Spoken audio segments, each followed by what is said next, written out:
Okay. Okay, great. So, so you are all set, and I will see everybody next week. Have a great week. All right, thank you, Beth. Bye. Take care. Bye. Fun. All right, everybody. Good morning. Hi, How Rabbi. you doing? Good, how are you? Morning. Pretty good. You know, just the usual stuff. That was what? that was really fun Friday night. That was great. Oh yeah, thanks. Yeah, you know, we prayed hard. The weather worked out well. So Yeah. um lovely bat mitzvah family, really terrific. Right. And you're going to have to give us a whole lesson on what you did in Bel Air your year there, because you know, if there are stories you can tell, I don't know, but you know, It was very cute. the fresh rabbi of Bel Air. Yes, I like that. Yeah. I think my kids would cringe if I started calling myself that, but Well, then you definitely should.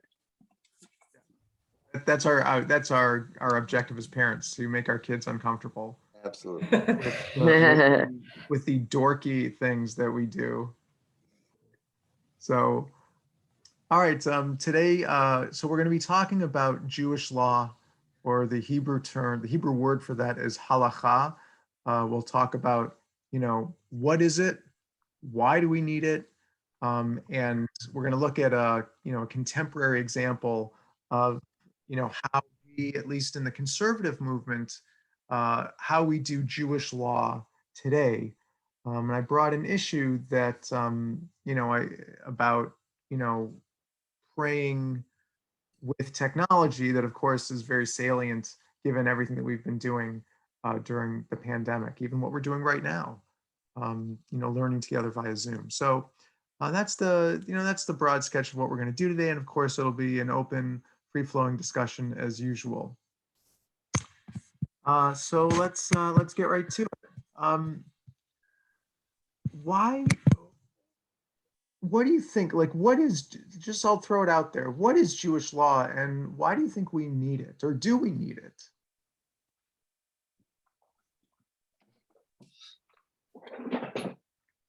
Well, didn't Jewish law originally, I guess I should have opened the timeline, but wasn't that designed to basically not just sort of settle legal disputes, but to tell you how to live your life? Yes. I mean, I mean, I've been getting an email every day discussing the Talmud and the Gemara, is it? Yeah. And some of it, I guess this is on a 3-year cycle. Some of it goes into minutia that, like, really, and they start arguing about things. It's like I couldn't quite get into that, but yeah, I guess it's really telling you how to live your life, and then settling legal disputes along those principles. Yeah, well, we'll talk more about the Talmud as we get into the class. Okay. I mean, Jewish law is an instruction guide of how to live and how to bring, Jewish tradition, spirituality, structure, and I would say ultimately God, how to bring, all of that into your life, and, bringing God into your life and into this world. Make God more present in our world and our existence.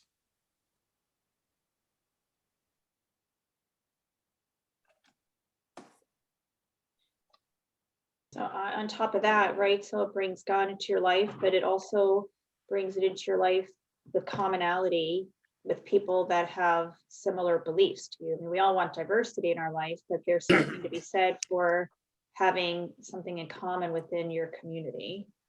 So we observe the same to an extent, or believe the same. So it kind of has that common thread going through it, maybe, for everybody. Yeah, and that's okay. I mean, it's good to have distinctions between, our way of looking at the world, versus, the perspectives of other, of other faiths. Doesn't mean that one is better than the other necessarily. It just means that, we have different ways of seeing the world, and we can learn from each other. You know, yeah, I'll just leave it at that.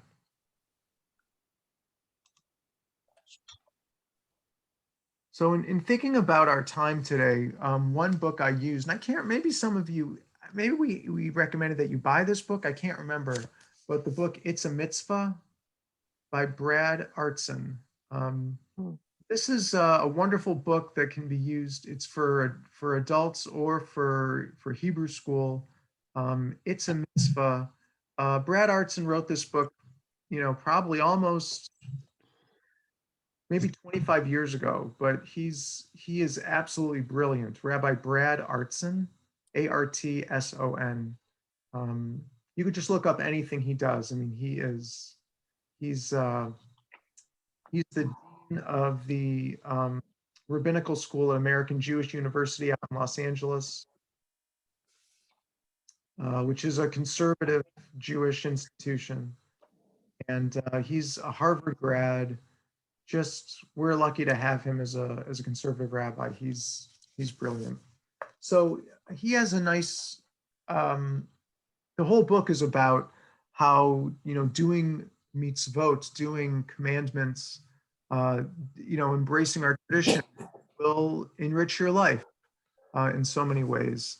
And in the book, one thing he says is that halacha, which again is the Hebrew word for Jewish law, halacha is the tool that Judaism provides for implementing the goals of holiness and righteousness in our daily lives.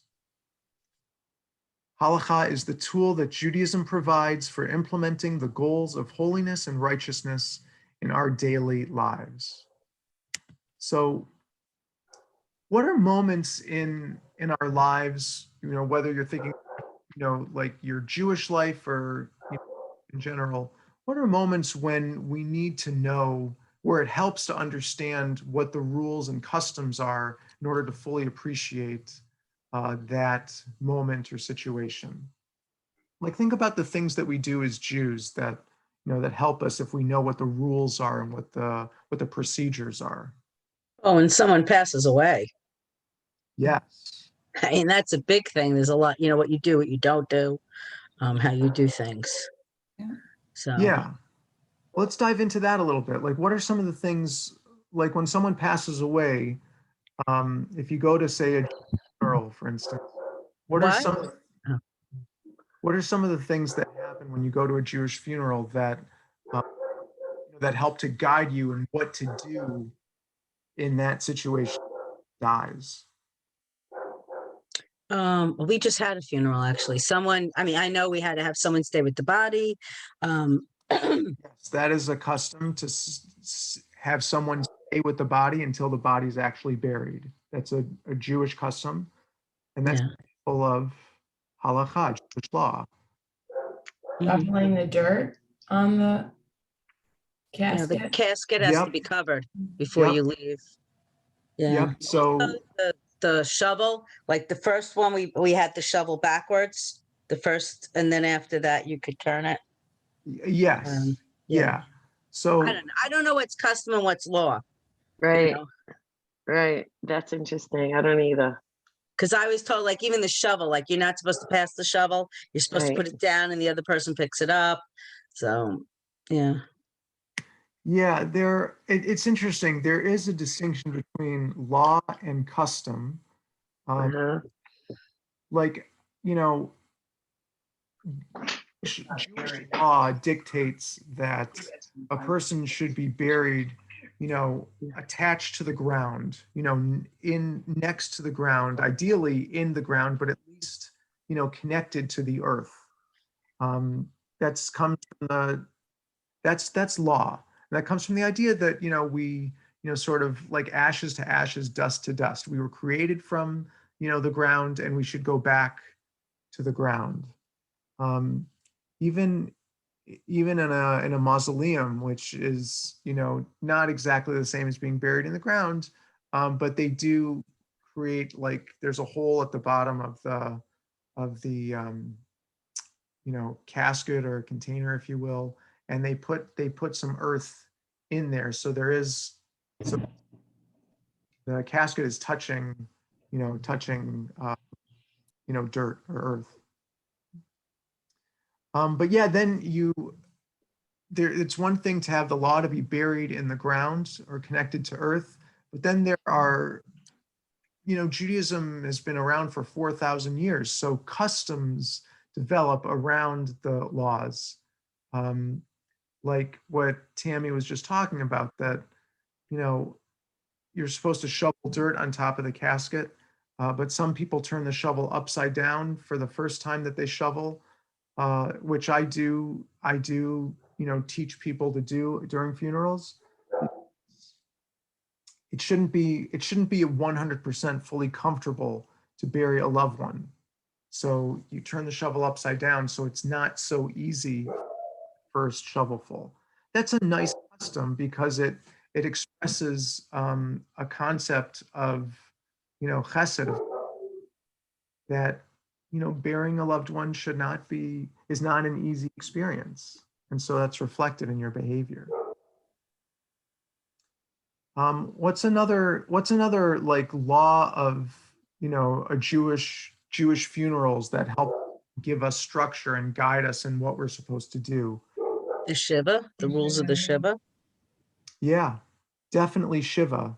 That's a law that you're supposed to go and visit someone who has had a loss. And Shiva is brilliant because you might not know what to do when someone loses a parent or, something like that. What do I do? What do I say? Provides a structure so that you know what to do. After the burial, you can go to that person's house. They will be expecting visitors, and you can go, and there are specific laws about how to offer them comfort, even. So that's a good example where Jewish law provides guidance and structure in the case of a funeral in a very difficult moment. So Jewish law is actually, we need it. It's very helpful. We need that guidance and structure. Was anyone, aside from Tammy, was anyone thinking of another example of, a Jewish situation where it helps to know what the laws are and the guidance of what we're supposed to do? A bris. A bris, yeah, that's a good one. What do you do with that crying baby, right? Like, Wine in its mouth. Yeah, and that's an exciting, but also, an intense situation. Stressful, yeah. Big boy, right? What do you do? Well, in Judaism, we have a specific set of procedures that we do to welcome a baby boy into the Jewish community. And sort of based on that, we've developed a set of rituals that we do to welcome Jewish baby girls as well. Yeah, Eileen, that's a great example. And it's Jewish law that you are supposed to, circumcise your son. And really, the Jewish law actually is that the father is supposed to do it. Oh my. Yes, yes. So you can tell your husbands that, where were you, buddy? You were supposed to take care of that bris. Yeah, but there's a part where you ask permission from the dad, isn't there?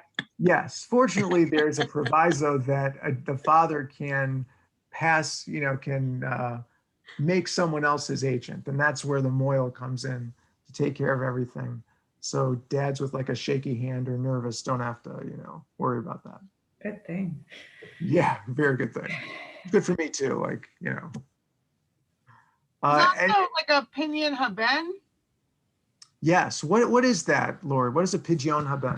That's when you buy, if your firstborn child is a son, you have to buy him back from God after 30 days, right? Yes. So I had no idea, and there's like a lot of rules about it because you can't have had a miscarriage first, and both parents have to be Jewish. It has because I knew it was something I was supposed to do, but I really had no idea how to do it. I know you need like a Kohen, and I'm like, I literally went 2 doors down to my Orthodox, and this was before we belonged to the Jewish Center. So I went to my neighbor 2 doors down who's Orthodox. I'm like, I know I'm supposed to do this thing. I don't know what I'm supposed to do. And she's like, here's my rabbi's phone number. Call them. They'll take care of everything. I'm like, okay, thank you. And I ended up doing it through one of the other Jewish organizations in town because I had no idea what I was doing. Yeah. A Pidyon haben you're supposed to redeem your firstborn son after 30 days. And that also comes, I mean, Jewish laws ultimately, they're all derived from the Torah. And that one is also because in the Torah, God says that, the firstborns belong to me. And it's sort of a substitute for, the death of the firstborn of the Egyptians. It's like, kind of a swap in a way. And I'll just leave it at that. I mean, it's all derived from Exodus, from, the story of leaving Egypt. And yeah, there's a set procedure that tells you exactly what to do. Same idea. And it's true with. Oh, sorry, Rabbi. Go ahead. No, go ahead, Hope. I was going to say with weddings, I was going to ask you if those are rituals or customs or like law, like the chuppah and the breaking of the glass, or those things, where those fall in the law versus custom. Yeah, good question. So with weddings, it is Jewish law that you need to have a ketubah, Jewish wedding contract, right? It's also Jewish law that the groom is required to present some object of value to the bride. And for us, we use a ring for that. But it doesn't according to Jewish law, it doesn't have to be a ring, just some object that has at least a certain minimal level of value. And then, I mean, there might be other things after that are really just customs that Bedeka. we've been doing for so long that they have the same weight of law, but they're not exactly law. Like, to be married under a chuppah is a custom that everybody does. Breaking of the glass is that's a custom. It's not a law. All of these things make a Jewish wedding beautiful, and I wouldn't discount them at all. But there are laws, and then a lot of what we do is customary that that branches out from whatever the quote unquote laws are. What Hey, about when hey, the What groom about puts the the veil on the ring? bride? Is that Oh. law or custom? Wait. Oh, sorry. That's okay. When the groom puts the veil on the bride, the Bedeka ceremony, is The that bedekin, custom or yeah. law? Yeah. That's a custom. Okay. That's a custom. And that I- that comes from the Bible, where Jacob didn't realize he was marrying Leah. He thought he was marrying Rachel, and so it's become a custom for Jewish grooms to check under the veil to make sure they're marrying the right woman. I Sorry. assume that lifting the bride and groom on a chair is just custom, Custom. right? Yeah. And This would be a good. Oh, go ahead. my favorite one, which you will have to look forward to, is when your final child is married, the parents sit on a chair and everybody dances around them. Yeah. The That was Mazinka. the Yes. Mazinka. That was the my Mazinka. favorite. Yeah, that's definitely custom. May you all be there someday. Right. You all kind of do you feel like game show contestants? Like law or custom? Kara. What about the ring? Like it was surprised when you just said you don't have to exchange a ring. I mean, I always thought like you had to exchange a ring that was solid all the way through, like you couldn't have a stone or anything in it that broke that circle. Is that Yes. just So that's a good one. I mean, I'm going way back to say an object of value. I mean, it's throughout centuries we've been using rings is because it's customary to wear a ring. And we might have taken that from, from maybe another, outside culture that people exchanged rings. And so we do, I don't know. I would say the idea that to give something, you have to give something of value where the value can be fairly easily assessed. The problem with a ring that has stones in it is that you might not be able to tell the value of the stones. I mean, the guy could be giving you cubic zirconia, like you don't know for sure, right? So that's serious business. You don't want that cubic zirconia. You want a diamond. You want the real deal, right? So that's actually why they did it. It was based on, because the ketubah it's a financial arrangement between two families. It's not a romantic document at all, the traditional language. So the bride's family would want to make sure that the groom's family was legit, that they were, this guy was really, going all in. And so that's why the wedding ring is not supposed to it's supposed to be solid, not have any stones. And we've made all these nice explanations that it's because your relationship should be whole and unbroken. That's all very nice, but the practical matter of it was, way back when, that it was a financial issue. Halacha guides our lives not just in like Jewish life cycle moments, not just in, the prayers that we say, but in everything. It guides us in how we eat. It guides in that we should give tzedakah, that we should be charitable. It guides us in how we speak, how we communicate with one another. Really, everything about our lives are guided by Jewish law, by halacha. If we're willing to, accept it, accept that, accept halacha into our lives in that way. That can be beautiful because it can, help you in any situation that you may face in life. It can also make you crazy because there are lots of different opinions. And as we've been talking about, there are all these customs that have developed that are very nice, but that can kind of, cloud the issue a little bit. But it can be very, very helpful and give you a sense of clarity and purpose, that you know what you're supposed to do, you know how you're supposed to behave as a Jewish person in any given situation. And that's pretty cool. So, okay. And,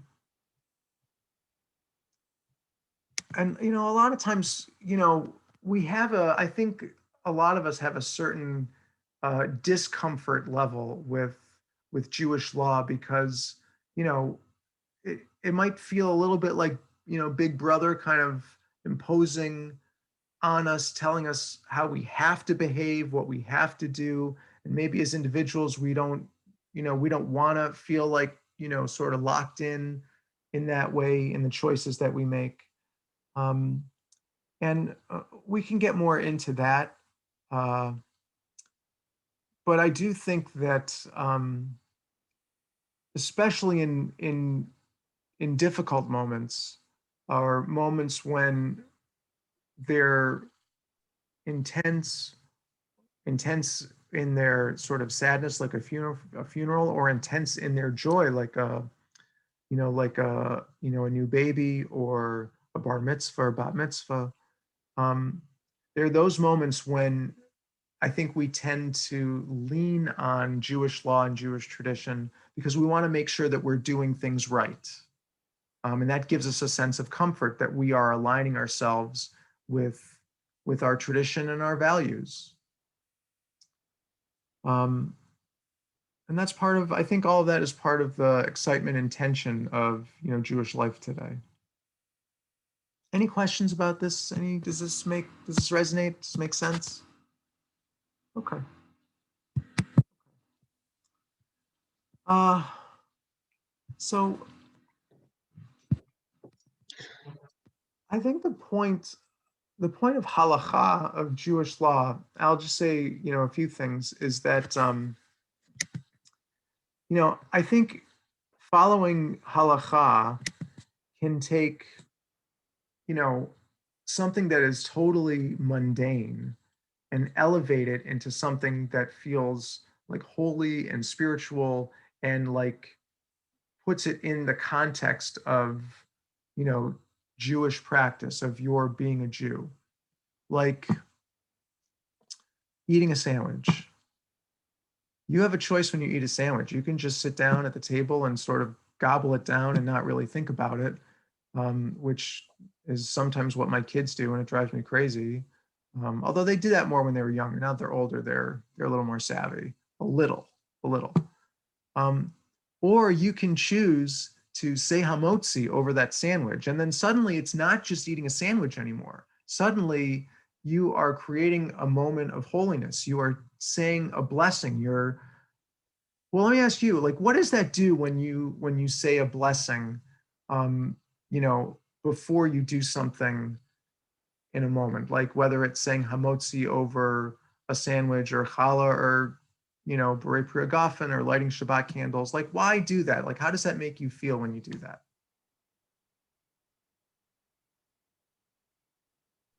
I think it's connecting even mundane actions to God. It's converting something maybe that's very ordinary to something that is divine. Yeah, I agree with that. I think it just makes it special. Especially for someone that doesn't do it every day for everything, it makes it feel religious and special, like Shabbat. Yeah, it definitely makes it feel special. That's what I think is so beautiful about Jewish law, is that you have all of these opportunities to create moments that are truly special. Um, one of my he wasn't one of my teachers, but he's someone who I admire a lot, Rabbi Harold Kushner, who's a prolific author. He wrote the book When Bad Things Happen to Good People, which is sort of an iconic classic, work of philosophy, um, or theology, I should say. He was involved in some discussions to maybe rebrand the conservative movement, to try to not just recharge, but just the name conservative Judaism doesn't really express who we are and what we do. Conservative sounds like a political statement, and that's not who we are. Conservative in that sense.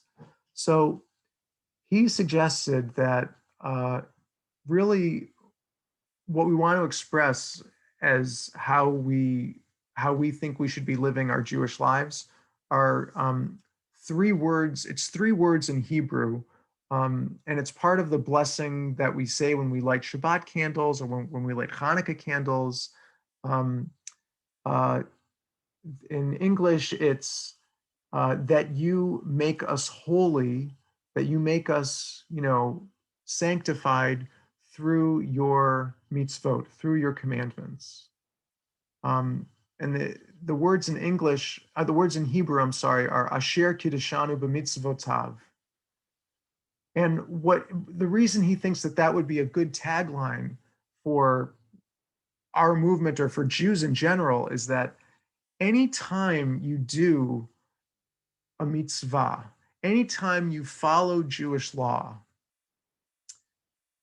anytime you embrace Jewish tradition in any form, that's an opportunity to bring holiness into your life and to feel special, and to feel really sacred. Those opportunities, we're presented with hundreds of those opportunities every single day. So every single day as a Jew, you have the opportunity to really elevate your sense of, I would say, inner peace, and also, spirituality. So I love that because it's not like a sort of you're a bad Jew guilt kind of thing like we've talked about in this class before, right? It's just saying there are opportunities to embrace Judaism, all the time. Like every moment of your day, there's an opportunity to feel that sense of, Asher Kiddushanu b'mitzvotav. You make us holy through your mitzvot. By doing your mitzvot, we have the opportunities to become holy. And that's what's so important, what's so powerful about Jewish law, that if we embrace it, it's the formula, the vehicle to elevate our entire existence and that of our family. So, yeah. So I love that. I think about that a lot. Asher Kiddushanu b'mitzvotav. Okay. And I think this is sort of part of what Ted was saying too, that, whenever we do mitzvot, whenever we embrace Jewish tradition, we're connecting ourselves with our heritage, with Jewish history, with Jewish people from going back thousands of years and going, God willing, right, thousands of years into the future. And we're connecting ourselves with Jews all over the world right now. And it's cliche, but it's really true that you could go to a synagogue in Portugal and you'll have a general sense of what's going on. The customs are going to be different. The lingua franca, the language that people are speaking, are going to be different, but you'll recognize the Hebrew prayers. That's pretty cool. It's pretty cool that we can do that. So we're connected with Jews throughout history and right now all over the world, in time and in space. So following Jewish law and Jewish tradition helps, it puts you in the context of the ongoing Jewish story, going all the way back to the time of Abraham. We're a part of that ongoing conversation right now at this moment by embracing Jewish law and custom. I love that too. I mean, that makes me excited. Yeah. Does the word law, is that okay to use in thinking about this conversation? Does the word law, what does the word law mean to you?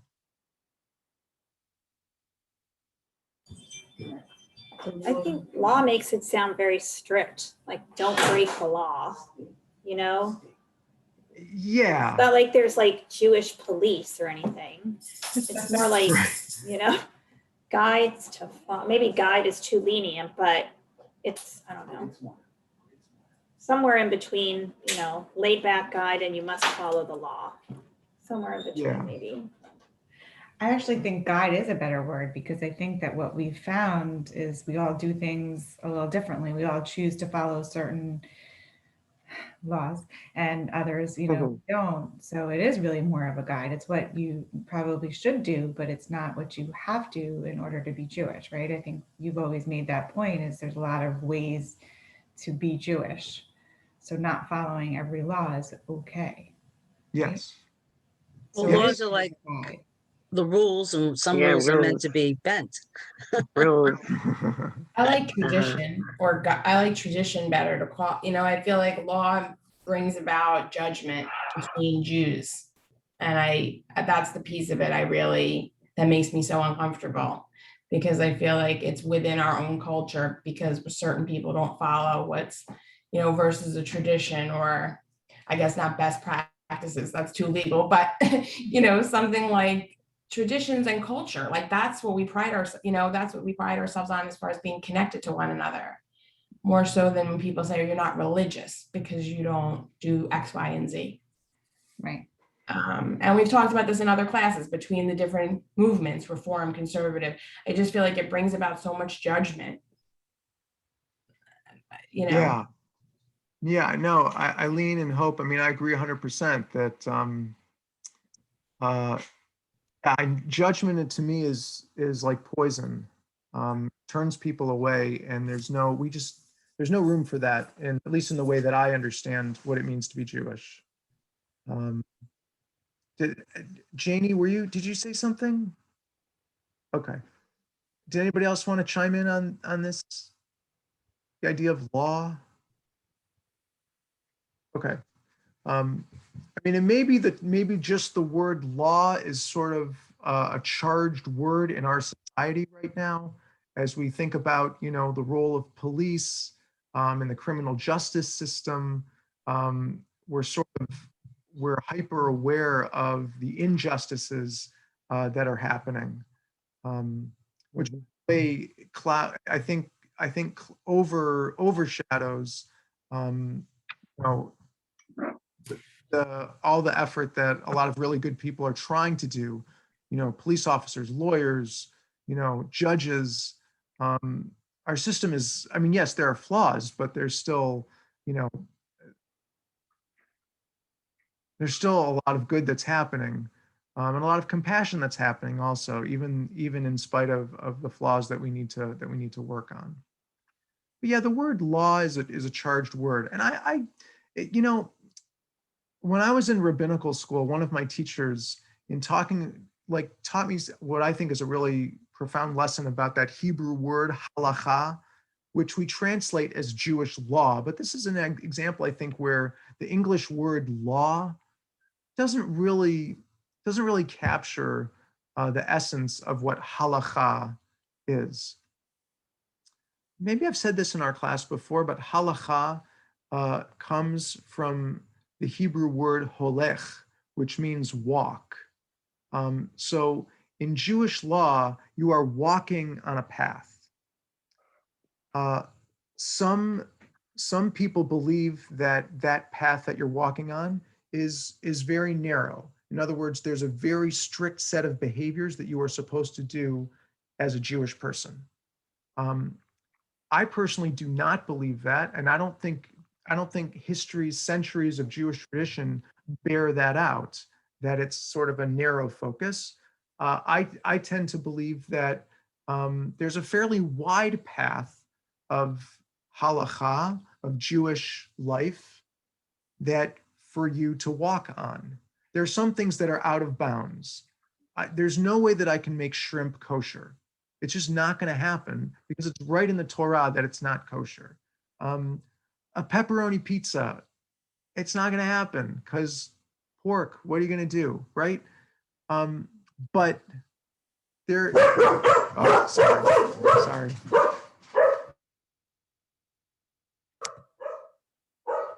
Sorry, I really like to come to class, so sometimes they get excited about Jewish legal discussions and debates. So, but I like. It sounds like he really likes pepperoni pizza. I don't know. Yeah, I think it's more than pepperoni pizza. That's okay. But I think that Jewish law is the path that you walk, and there are fairly wide bounds of practice that is, within the pale, if you were, that is like acceptable Jewish practice. And that, I think that's an empowering idea that allows for,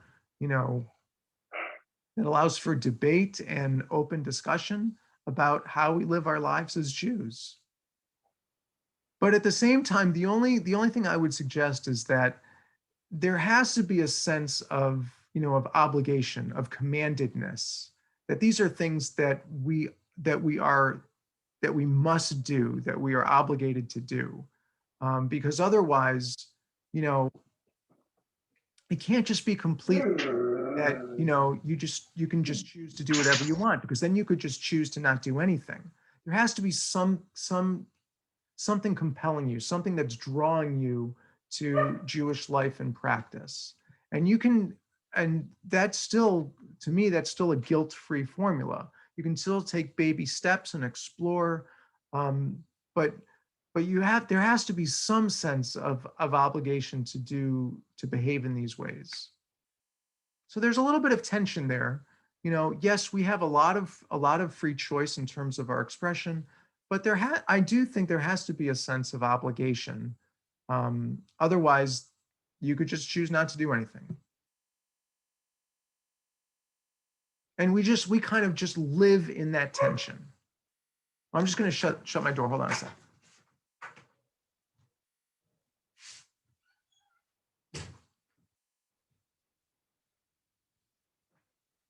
Okay. Any thoughts or questions about that?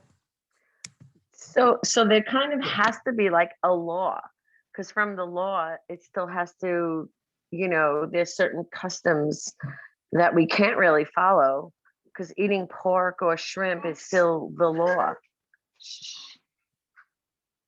Yeah. I picked a bad room today. Everybody's walking in it. Or maybe you picked a good room. They're all in Expose here. more The people. dog, my husband, the girls. Yeah,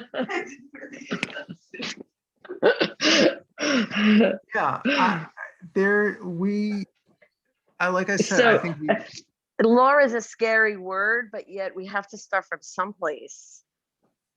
And then be, you know, flexible in certain things, but there's certain things that just for the Jewish religion where it's just really not allowed. Like pork is really not allowed. yes, We can't be pork is flexible really with not that. allowed. Right. Shrimp, Yes. we can't be flexible with that. No. If you choose to eat it, that's a different story. Yeah. Yeah, I agree with everything you're saying, Janie. Why? So, but does that make sense? Like we kind of live with this tension, like Yeah. things to do. There's so many ways to behave Jewishly. There's so much guidance from our tradition. And, you know, we should feel a sense of obligation to, you know, to Jewish law, if you will. And all right, I'm just repeating myself, but there's that tension that Right. And I also feel like that there's that respect. If there's that person next to you believes in certain things, but still likes to follow others, we have to just respect that. Yeah. And I think that we should respect, you know, other interpretations of Judaism. I think that our interpretation should be respected. I think that we can all learn from each other, and because ultimately the goal is to find the most genuine, you know, expression of Jewish life. No one, you know, faith group has all the answers. Mm-hmm. And I feel like so many people are moving away from religion. Like if you're so strict and everything is like, you have to do this or you're not Jewish, then we're going to lose people. You know, we want to encourage people to participate in their Judaism and everything. Yeah. And that is nothing like, you know, be yeah. accepted. And that's totally, I completely agree with that. And that's why, like, again, I said, you know, I never judge people. I think that's the worst thing that we can do. Much to use honey than vinegar, much better to encourage people to be positive. And again, it's that idea, asher kiddushanu b'mitzvotav. Every time you behave Jewishly, it enhances your life. I mean, it makes things meaningful and special and beautiful. So I like just you said like it's a path, but I think nowadays the path has actually gotten wider. I think there's, you know, even between not even in the Orthodox community, that there's, you know, modern Orthodox and there's ultra, I mean, and conservative. It's like a continuum, you know. Yeah, and that's a good thing. Yeah. I think if like your message, I think is one that's always inspired me because you don't, like I said earlier, make me feel wrong for not doing certain things, right? Instead, you kind of celebrate the things that I do. I wish that message could be sent to more people because I think you would get I know people who are not very religious, and they don't, maybe they don't get the same inspiration perhaps that I get from listening to you speak, but I do think you can speak to them in a way where they say, fine, I don't believe in this or I don't believe in that, but I believe in this and therefore I can be Jewish. You know what I mean? Because I think there are a lot of people who are just so turned off immediately for whatever the reason, maybe because of the judgment that Hope spoke about or whatever it is, but that message of you could be Jewish in the way that you want, or you can follow the path that you want to follow, I think is such an important message, and one that would speak to so many more people if given the opportunity to give it to them or to tell them about it. Thank you. Yeah, I agree completely. I mean, I try to broadcast that message as much as I can. But it takes, it's one thing to say it. It helps a great deal when you establish a relationship with people with whom you want to give that message. Because I wouldn't want someone to walk away, like what we were just saying, I wouldn't want someone to walk away hearing that message and say, okay, the rabbi said I can do whatever I want. Because I actually don't believe that. Like I said, I think we should have a sense of commandedness. But life is a long journey, and just you keep taking steps on that journey of Jewish behavior. And I do believe that the more, like all of you are doing by being in this adult B'nai Mitzvah class, the more you explore, the deeper your appreciation of Judaism becomes. And I'm like your cheerleader. I just want you to keep going. Puns, yeah. That was a Purim. I think I did that as a Purim costume one year. I don't remember. Uh-huh. So okay. All right. So let's talk about like history and where Jewish law comes from. What's the development of it? And I'll share my screen. But this is the things I sent you on that timeline of Jewish law. I'll just. And again, I sent you these things just because I wanted you to see. I wasn't expecting, especially the writing from Rabbi Reisner that we'll look at in a little bit. I wasn't expecting you to like fully digest that. I just wanted to give you an example of how Jewish law works today. But in the timeline for the development of Jewish law, you can see going back, we're talking over 3,200 years. Archaeologists believe based on as best as they can ascertain, the exodus from Egypt, whatever happened back then, was probably around this time, maybe 1250 before the Common Era. And so the giving of the Torah at Mount Sinai was also like right around this time, 1250, 1200, something like that. The books of the Bible, they were written over the course of many centuries. And there was some kind of committee that got together and decided what should be in the Hebrew canon and what should not be, what should be excluded from the Hebrew canon. And that process, that process was finished, according to this, about 400 before the Common Era. The Bible was fully established. About that. So like, again, when we think of the Torah and the books of the Bible, like, the book of Psalms and Esther, all the prophets, Isaiah, Jeremiah, Ezekiel, all of those books all put together, it happened over the course of, say, about 800 years. I think I might have said this in our class before, that we believe that in addition to like the written Torah, the 5 books of Moses that we received at Mount Sinai, we also believe that there was a series of oral traditions, oral teachings that were just passed down, from teacher to student. And they were ultimately written down and edited in completion around 200 of the Common Era. And that collection of, again, that's a collection of Jewish law and debates. That's what we call the Mishnah. And then 8 generations of rabbis discussed, the Mishnah, all of those teachings. And that's what's called the Gemara. I don't expect you to remember all this. I'm just trying to give you a sense of how Jewish laws developed. Ultimately, it started with the 5 books of Moses that we got at Mount Sinai. And it just conversations, debates about what that law is and what the Torah means for us, how to apply it to our lives, have really flowed from that point moving forward. Just to highlight a couple of other things here.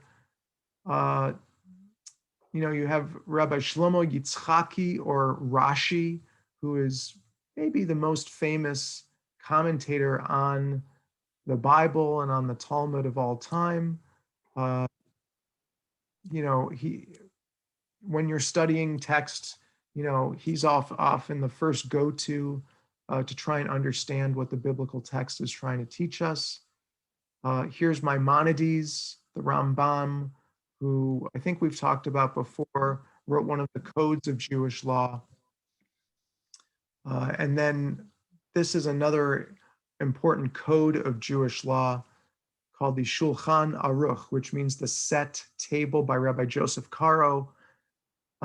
Codes of Jewish law were just attempts to literally codify Jewish behavior, to standardize how to follow the commandments, how to be Jewish, because, throughout the Middle Ages, people were sort of following the advice of their individual rabbis, and there were a lot of disparate behaviors and confusion. And so both Rambam and Joseph Caro tried to codify, how to be Jewish law. So again, I don't expect you to fully understand, all of this, but I just wanted to give you that historical sense that right from the giving of the Torah at Mount Sinai, we have continually been, trying to understand, trying to interpret what, the Torah and what God is asking us, to do. And we're still doing that today. It is an ongoing process because, the world is not static. I mean, the world changes. And if we believe that, the Torah is supposed to apply to our lives all the time, then we have to keep interpreting it, keep trying our best to understand what God wants from us, so that we can live our best lives, now in the 21st century. So any just quick questions about that, the sort of the Jewish law, the development of it and how it keeps developing? Okay, that's fine. Again, I just wanted you to see that it's a process and it's an ongoing process. Oh, and also I wanted to share this text with you. So I'm just going to share my screen again. This is a verse right from the Torah, right from Deuteronomy. And I paraphrased it a little bit, but this is right there in chapter 17. This is our Torah. And there it says, if there arise a matter too hard for you to judge, like a really difficult question, then you shall go to the judge that'll be in those days, and you will inquire, and they shall declare to you the sentence of judgment, and you will do according to the tenor of the sentence, and you will observe to do according to all that they shall teach you. So what that is saying is that when an issue arises and you're not sure what the answer is, you go to the scholars of the day, the people who are deciding Jewish law in your time, in your moment. Which means that, issues are going to arise And when that happens, go to the authorities with whom you live, with whom you know, or who you know. So that's why the process of halacha, the process of making decisions about how we should live as Jews, never stops. It's ongoing. We're continually interpreting Jewish life and how best to apply Jewish values and the commandments to our lives right now. And it's right there in Deuteronomy, in the Torah itself, telling us that's what we're supposed to do. We're not just supposed to say, well, 100 years ago, Rabbi X said this, so we're not going to change anything. No, that is not authentic, dynamic Jewish life. We're supposed to continually interpret what it means to be Jewish. And that's why you have a situation like I wanted to share with you today about, this question of using technology to pray, to constitute a minyan. And that's what we can get to right now, unless anybody has any questions about any of what we just discussed. The statement you just put up, are you going to send that to us? I could, sure. Please. Sure. Thank you. I'll Thank send it you. after class. I'll email it. Thank you.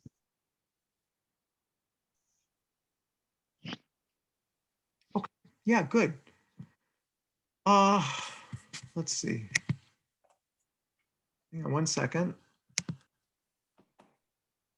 So I'll share my screen, and by the way, again, I sent you the full responsum, which is a response to a question, or in Hebrew that's called the teshuvah. Teshuvah is just return.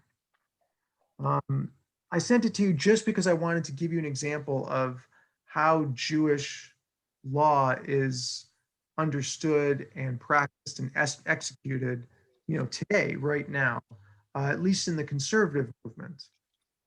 In the conservative movement, we have a process where questions are brought to a group of rabbis who have been empowered to make decisions about halacha as they apply to our lives right now in the 21st century. That body is called the Committee of Jewish Law and Standards, the CJLS. Again, this is how things work in the conservative movement. So questions are presented to the CJLS. The committee, meets. They've been meeting virtually throughout the pandemic, by the way. They meet and they discuss the issue. One or more of the rabbis on the CJLS volunteers or is commissioned to write a response to that question. And then it's discussed, their paper is discussed by the committee, and the committee members, vote yay or nay, or they might choose to abstain for whatever reason. And that's basically how the process works. The CJLS has a total of 30 people. 25 are rabbis ordained, rabbis who are part of the Rabbinical Assembly, the International Union of Conservative Rabbis.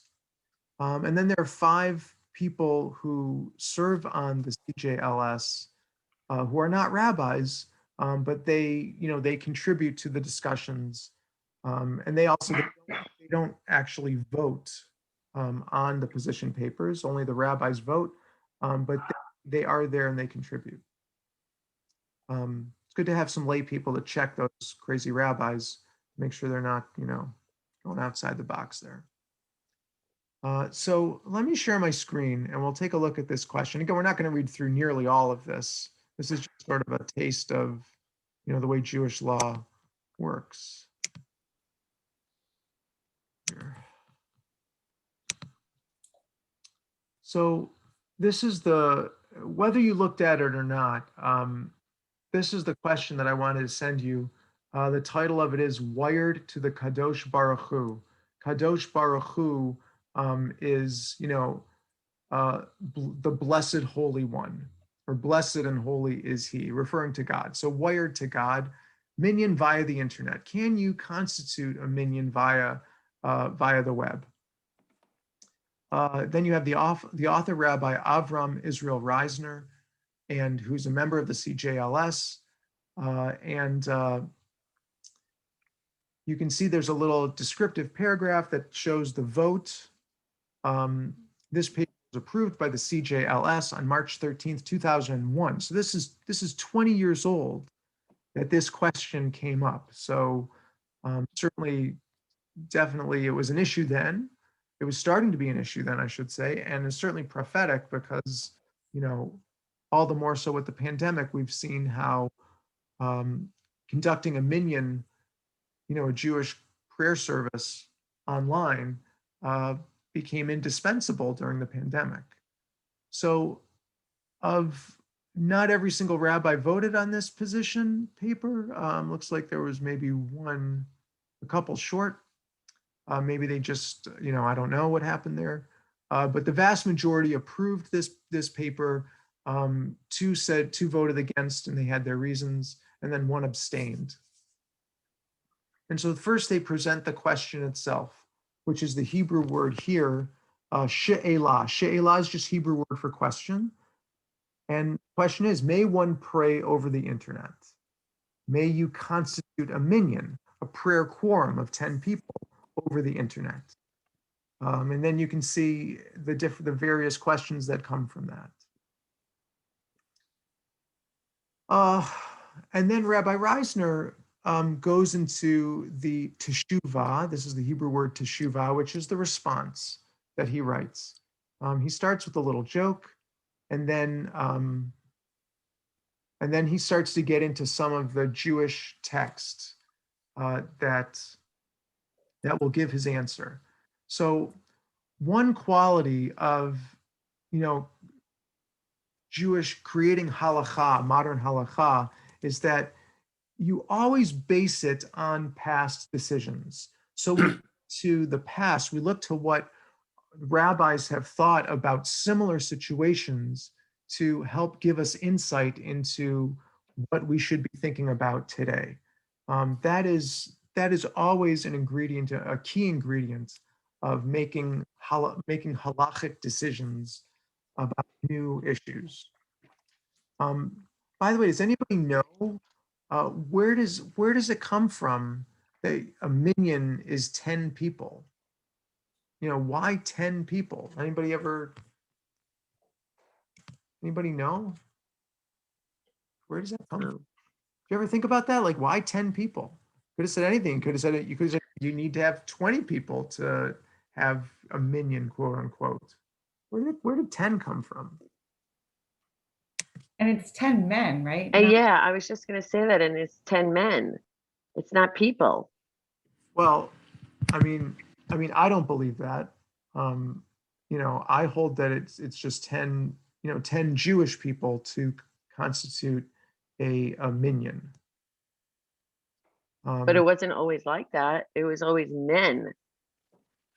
Yeah, well, I would say this is just, this is where we have different perceptions and interpretations depending on what flavor of Jew you are. Mm-hmm. I think we've talked about this in our class before when we talked about, talit and tefillin, right? Wearing a tallis and wearing the black straps and boxes, phylacteries. Such a funny word, phylacteries. That according to Jewish law, women are exempt from what are thought to be time-bound commandments. That with prayer, you're supposed to pray in the morning, and in the afternoon and in the evening. So those are time-bound, commandments. You're supposed to wear a tallis in the morning. That's a time-bound thing. There are lots of commandments, that we do that are considered to be time-bound.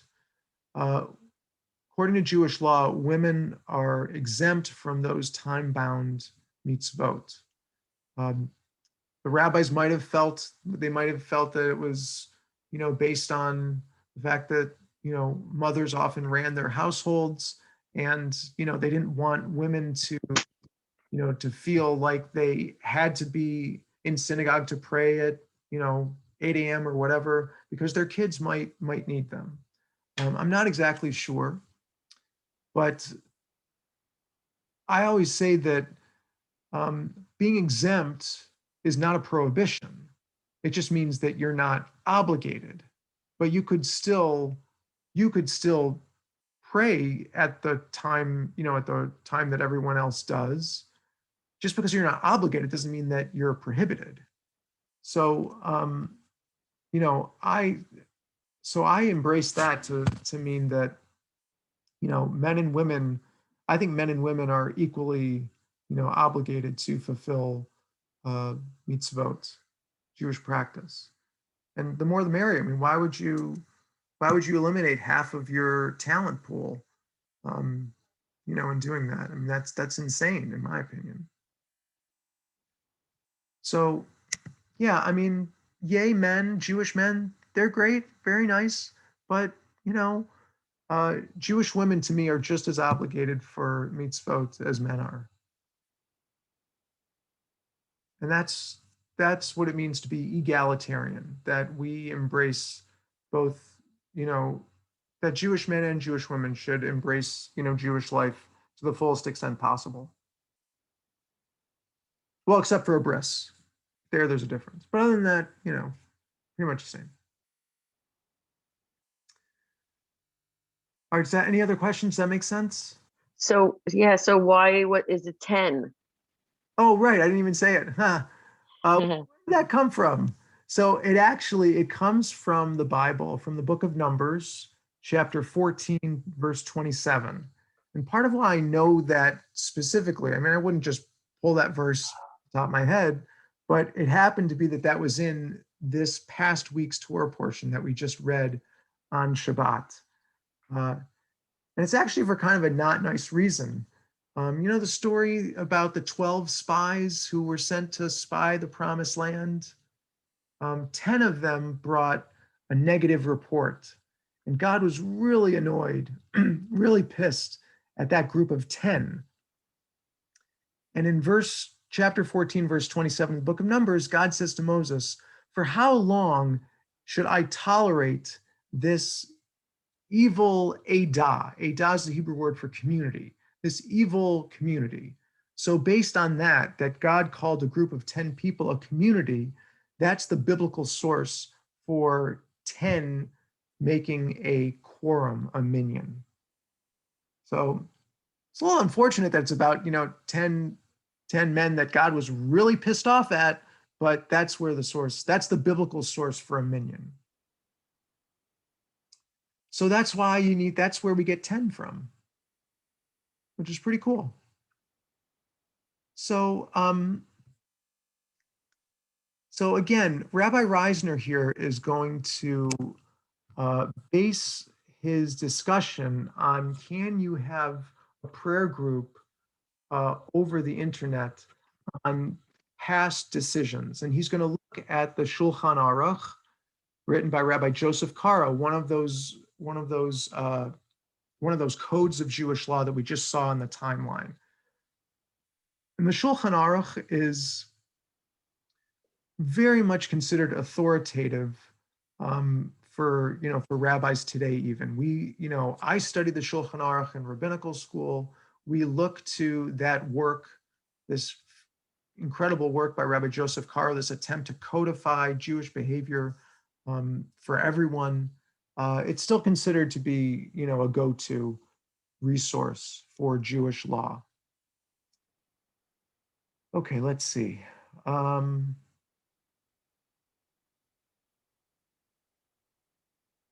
Okay, let's get to it.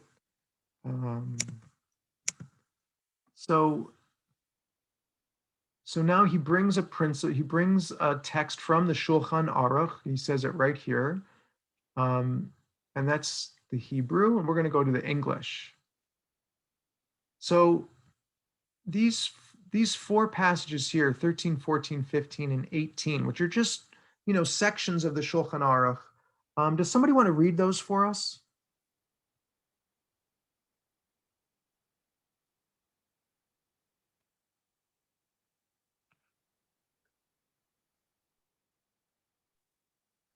I'll read it. All right, go ahead, Janie. The 10 who constitute the minyan must be in one place and the leader with them. If one stands in the doorway from the threshold and outward, there is where the door closed. From the point where the interior face of the door rests and outward is treated as outside. Okay, so stop right there for a second. So in thinking about the question of can we have a prayer, can we have a minyan over the internet, Rabbi Reisner brings this section from the Shulchan Aruch that talks about, well, what does it mean to have a minyan in one place? And he says, the Shulchan Aruch seems to say that the ideal is that you have 10 people in one place and the leader is with them, right? So everybody's sort of in the same room. And if the door is closed, then someone who is on the other side of a closed door, they're not a part of the group. They're not a part of the minyan. They're outside. Okay, that's what he says so far. That makes sense, right? 10 people in the same room, in the same place. All right, Janie, keep going. If a person is standing outside the synagogue and there is a window, even if it is several stories high and smaller than 4 cubits, 6 feet wide, if he shows his face in the window, he may be counted. Note, roofs and upper floors are not considered to be in the house. One who stands there is not counted. So that to me is fascinating. So if some nudnik gets on a ladder and climbs, right, and climbs to like a window and he's peering in, right? If you can see him, then he can be counted in your minyan, which seems far-fetched and a little crazy, but that's what Rabbi Caro here says.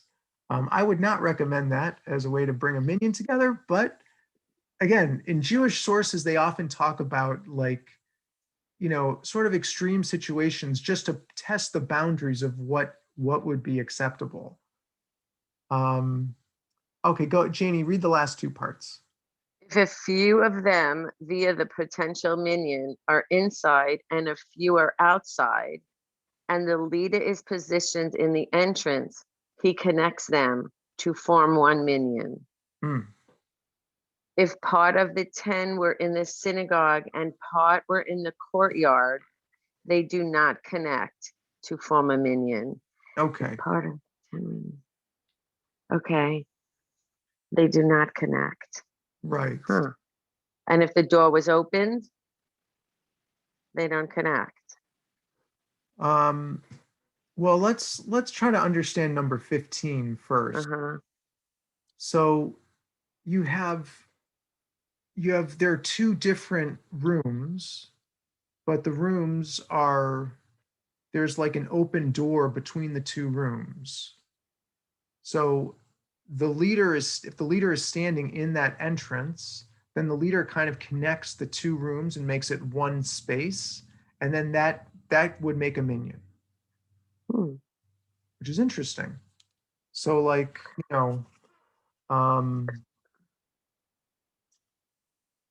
maybe it has to do with like the roof over the head.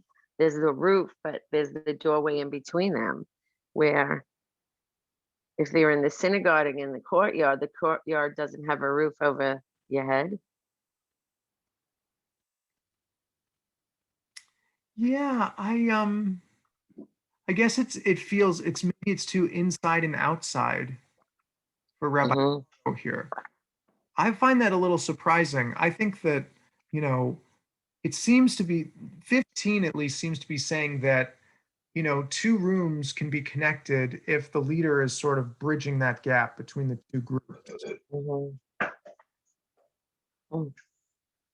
But what I find interesting about all of this is that, Rabbi Caro is trying to define togetherness. Like, what does it mean to be together? And he's setting down what he thinks are certain guidelines for that. That someone you have inside and outside, someone who's outside is not a part of the minyan. They're not a part of the group unless looking through a window. Then that, I guess, is okay, according to Rabbi Caro. If they're in two separate rooms, they could be part of a group if there's a doorway or some kind of open area between the two rooms and the prayer leader is standing in the middle, like sort of representing both. Yeah, and the It's just great that Rabbi Caro here is exploring the possibilities of what it means to be together, to have a minyan. 32. Um, Or they could talk to me. I'm just going to mute Janie so she doesn't have to worry that we're eavesdropping. Okay.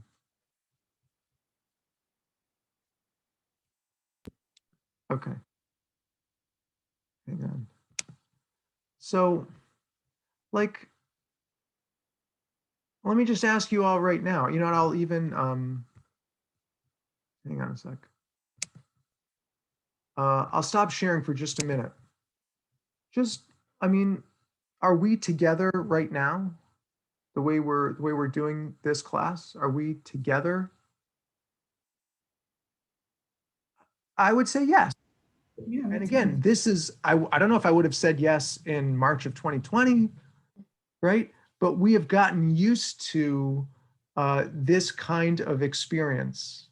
And yes, I would say now that we would consider ourselves being together. However, we can debate what's a better form of togetherness. But yeah, we're together right now. We're learning together. We're interacting with each other.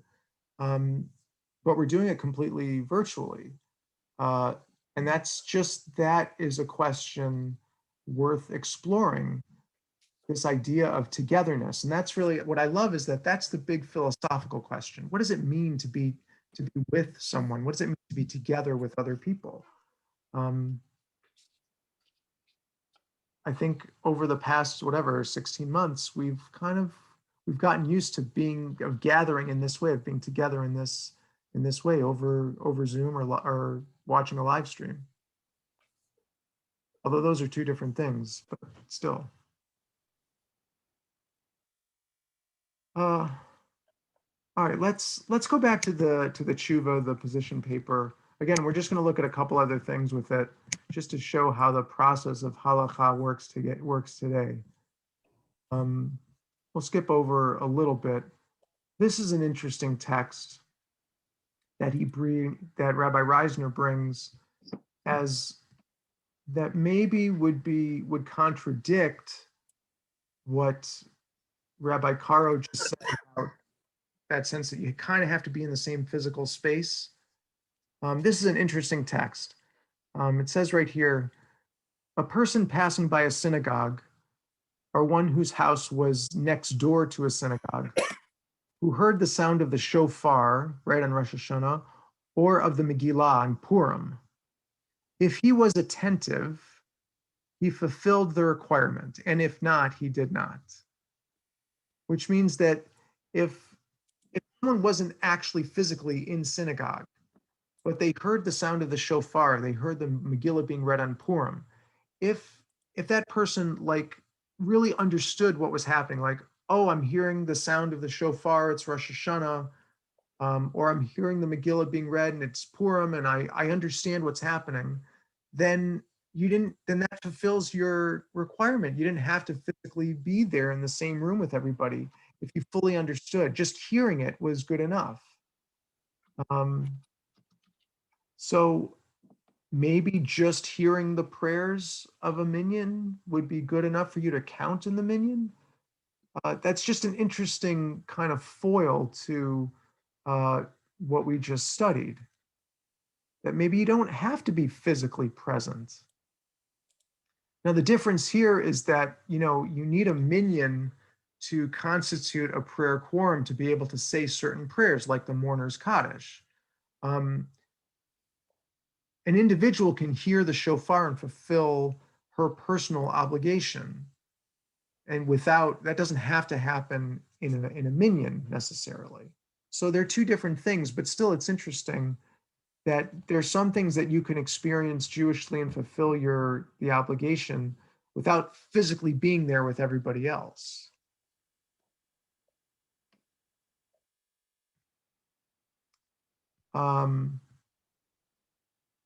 So I highlighted here some of what Rabbi Reisner brings, some of the debate in the Talmud about this issue of Jewish law. You need to be physically present to be part of a minyan. So let me see if I can just.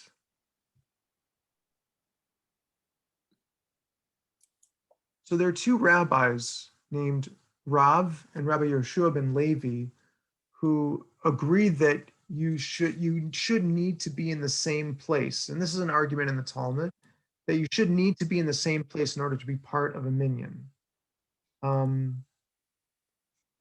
But their disagreement is exclusively with regard to hearing those prayers that require a minyan. One of the rabbis, Rav, would hold that someone outside is not a part of the quorum and should not respond. But the other rabbi disagrees.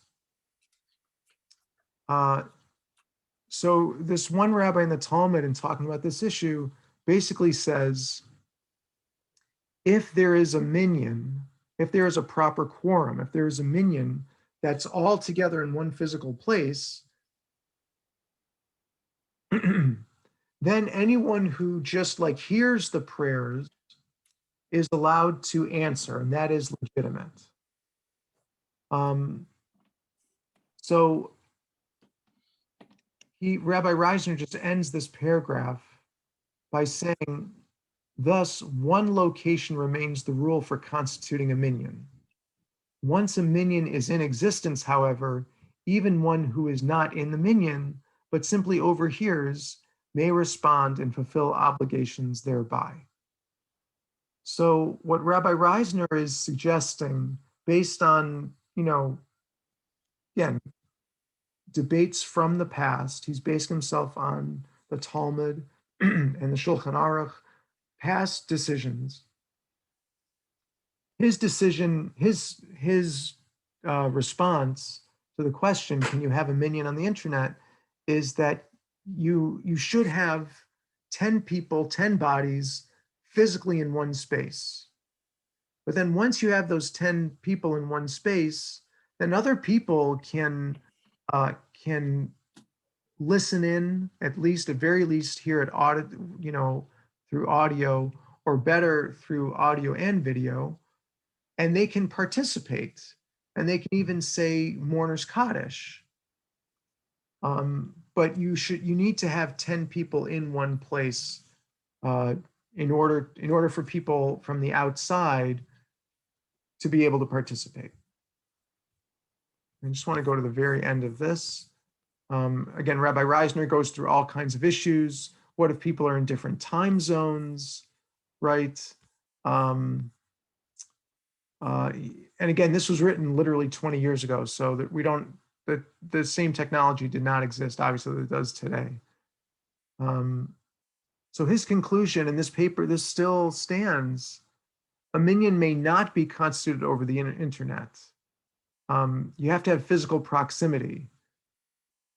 But once you have that physical proximity of 10 people in one place, then anyone hearing prayers being offered may respond and fulfill their obligations, like to say Kaddish, for instance, even over long distance communications. And that's just an example of how taking, legal precedent from the past informs us in making decisions about current issues.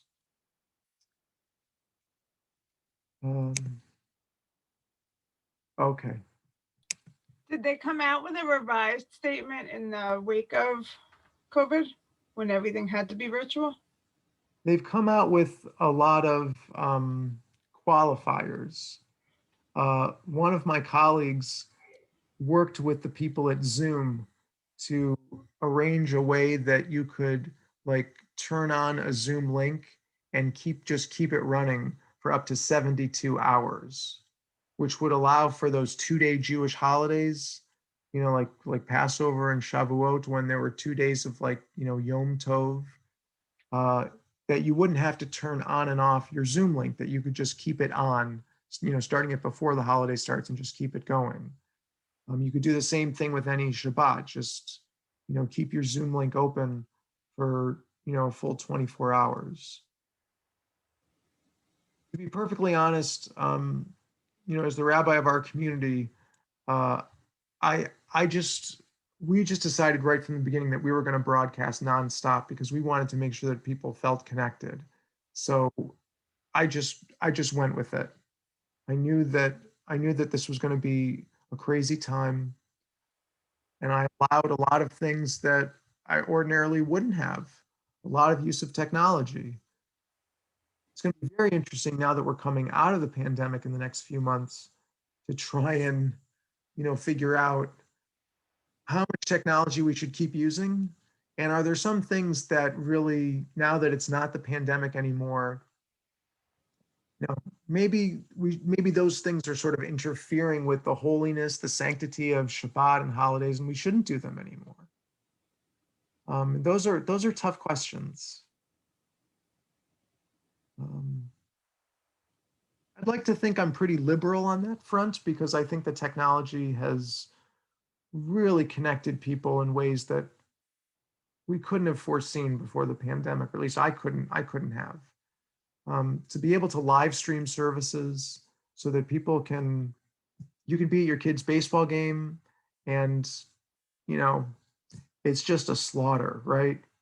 10-0, and your kids just getting killed. So you can pretend and be there cheering for them, but you got your AirPods in, and you're really listening to Shabbat services. It's terrible that your kids are getting slaughtered in baseball, but that's kind of cool that you can be somewhere and you can still,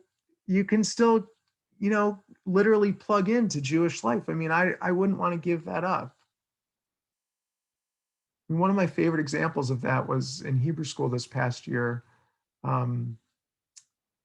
It was all virtual, of course, right? And one of the students was on her phone, right? And, virtually, with us in class.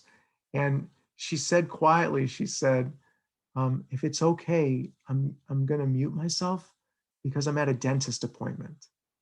Like, that was great. I loved it. She was at the dentist and at Hebrew school. Like, but there are limits. So now we have to negotiate what those limits should be. And those are going to be great, really fascinating conversations. I feel like it's going to be the same way for schools. Like, I think parents and teachers really liked parent-teacher conferences being virtual because I had parents doing it from the car at work, from a baseball game. Like, they don't have to find a babysitter, So now it's like, well, what do we do for parent-teacher conferences? Are they back in person? Because I don't want to shake hands with people anymore. In New York, we're keeping it virtual next year. Are you? Yeah, I don't think East Brunswick has figured that out yet. But like back to school night, do I want 40 parents in my classroom? I don't know. It'll be interesting to see moving forward. Yeah. As society takes technology out after it's been so invasive. Yeah. Every organization is going to face these questions to varying degrees. Like with our synagogue, board meetings, committee meetings. Should we meet in person? There's a value to meeting in person because there's the social aspect. On the other hand, like what Laura was just saying, it's a heck of a lot more convenient to be at a meeting and not have to get in your car and drive however far you have to drive. Maybe you're close to the synagogue, maybe you're not. Not to have to get a babysitter. That's huge. Isn't that on some level part of your investment in whatever group you're in? If you're on a committee, you're making the investment to go. It's not something that's, I could do whatever I want and then zoom in. The point is that you're part of that group and you give your undivided attention, you make arrangements to be a part of that group. Well, but you've been giving your undivided attention in this class right now, Tammy. Yeah, but there are things going on in this house that, I mean, my camera's been on and off. I mean, there's certain things. It's a convenience. I mean, I'm doing this because of the pandemic.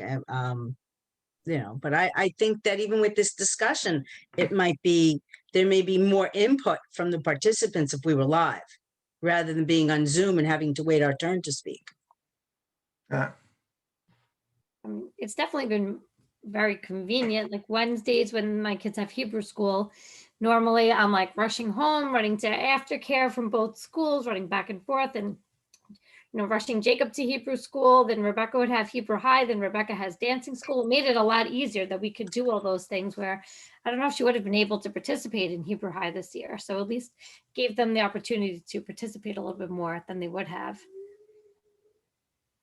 So that was I think it's what you're saying. It's like a time factor. It's the time. And sometimes you just like to be out of the house or be all together. But yet for like parent teacher conferences, that's going to be amazing to do, even though this was my last year. My last is out of high school. I don't have to do parents teacher conference anymore. It's bittersweet. I've been doing it for 20 years, more so, but like a 32-year span. So yeah, this was very different. And going forward, I don't know. Like for us to be in person, I think I don't know, for me, it would be amazing to be in person. I'm excited for us all to be together, but yet, who knows? Everybody has a different way of being. Yeah. I mean, to me, these are the challenges that face us Mhm. next. Mm-hmm. How to figure out these questions. Right. And then even Hebrew Right. school next year, the new director was saying, we hope that Sundays will be in person, but because the school is used on Wednesdays might still have to be virtual, just because of lack of time to clean between when MJC preschool ends and MJC Hebrew school starts. But I gotta say the Wednesday Hebrew school from home was fantastic for me. Because there were days that I would forget that they have Hebrew school, but they knew. So they would just log on and I was like, oh, good, you're doing Hebrew. Good job. Because I would be in my own set of meetings and then like, oh, wait, they have Hebrew. Are you on? I think there's a lot of, pros and cons to being virtual and being, and I think you can kind of debate them back and forth for a long time, but I think sometimes the convenience of doing virtual is great. I think you miss body language and just the socialization of being together, but it sort of depends on the situation. But I think for sure we've all learned that you can do things virtually and do them well. And still be connected. Yeah. Yeah. And that goes for work and for school and for this. I mean, I've seen it in all aspects. And, I think people who were dead set against doing things virtually, like my boss, has realized that it can be done. It can be done effectively. And, it can be done where you feel like you're all together in some respects. So, I think there's some positives, if you will, that's come out of this. But what happens going forward, I think it's going to have to evolve like everything else. I don't think you can just snap your fingers and go back to the way it was. At least I need time and change to kind of go slowly. Or the offices going back to work thing, like that's going to be very interesting. Yeah, I'm waiting for that call. I haven't got it yet, and I'm just kind of waiting it for now. It's been nice being home. Yeah, Brian, I think, is allowed to go back now. Effective June 1st, he was allowed to go back, but he's not required to go back. So when does that change? Yeah. My nephew works in the city and he was pretty annoyed with the mayor who required people to go back to their offices. But for him, that meant like, 2 buses. And, he didn't feel comfortable, going on a bus yet. So, there were some tensions there, definitely. That's Brian's issue. Brian works in Jersey City and he takes a bus. So he's not sure that he wants to be on a bus. Mhm. Like if I go back, because I'm only going back 1 day a week, I might just drive. And I'm like, you know, so. Schlep. So, yeah, look, it's fascinating. But again, I hope that, we saw how, halacha, again, it's not a great word, for lack of a better word, Jewish law, applies to, all of our situations, including this one about, living virtually. And again, it's an ongoing process. I mean, new halachas being developed based on every situation that we face.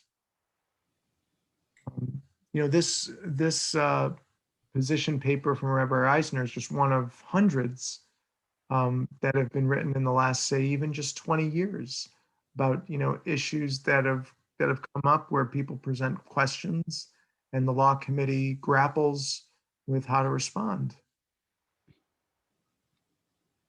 And there are new life cycle events being created. Um, you know, same-sex, marriage ceremonies. Ceremonies for people who might be transitioning. All of these things are in process, and that's good. It's really healthy. That's how dynamic, authentic Jewish law, halacha, should be, responding to all our situations in the moment that we're in. So, all right. So we'll stop there for today. Again, another great class, really great discussion. I just always appreciate the back and forth. Great to see all of you virtually. And Sorry, I thought I was on mute when I was telling my husband to go get something. that's all right. Sorry. I just muted you. I figured, I'm sorry. I thought I was on mute. whatever you and Howard want to talk about, it's okay. It's none of our business. There was so much going on. Usually it's quiet here, That's okay. but I stuck myself in his office and I guess it was the wrong move. Wah, wah. Yeah. All right. So look, everybody have a great Sunday. Stay, Thank you. put on sunscreen if you're going out. Yeah. It's beautiful, but it's hot out there. Yeah. Have a good Sunday. Nice to see Thank everybody. you, All right. Rabbi. Have a good day, Bye. everybody. Bye, everyone. Bye. Have a good